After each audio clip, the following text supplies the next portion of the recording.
પથરો ચમ મારે હે? પથરો નથી માર્યો લ્યા, લાઇટ બિલ છે. તે લાઇટ બિલ ચમ નોખી દીધું? લાઇટ બિલ જ એટલું બધું આવ્યું હોય તો શું કરું? ચમ? અલ્યા ઘરમાં ફ્રીજ, ટીવી, એસી ઓછું પડતું હતું તે ઇલેક્ટ્રિક ગાડી લાવ્યો. લાઇટ બિલ જોઈને મારી તો આંખો ફાટી જઈ. હા તો એટલું લાઇટ બિલ આવતું હોય તો સોલાર સિસ્ટમ લગાવી દે.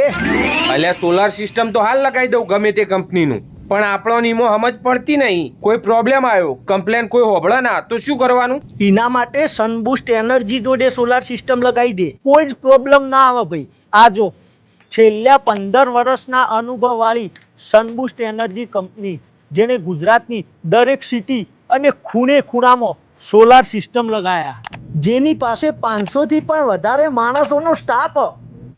એટલે ભાઈ આટલો મોટો સ્ટાફ હોય એટલે ઓનું ઇન્સ્ટોલેશન પણ ફટોફટ થઈ જાય અને એની મજબૂતાઈ પણ જોરદાર હોય છે. એટલે તારા 25-30 વર્ષ સુધી કશું થાય જ ના, અને કદાચ કોઈ થાય તો એક જ ફોનમાં કોનું સોલ્યુશન મળી જાય. આ તો અમની ખાસિયત.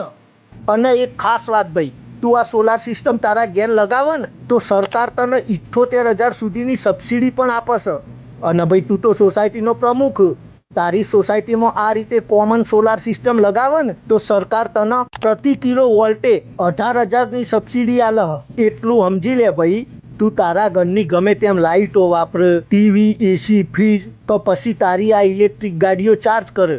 જોર મારીને તારા 5,000નું લાઇટ બિલ આવતું હોય ને તો એ 500 રૂપિયા આવે, અને અમુક વાર તો ક્રેડિટે મળે. ભાઈ તારા જોડે પૈસાની સગવડ ના હોય તો આ સનબૂસ્ટ એનર્જી કંપની તને લોન પણ કરી આપશે. તો મિત્રો, આ સોલાર સિસ્ટમ એ એક જાતનું ઇન્વેસ્ટમેન્ટ જ છે, જે તમારી ભવિષ્યની બચત પણ છે. તો વધુ માહિતી માટે નીચે આપેલા નંબર પર ફોન કરો અને વધુ જાણકારી મેળવો.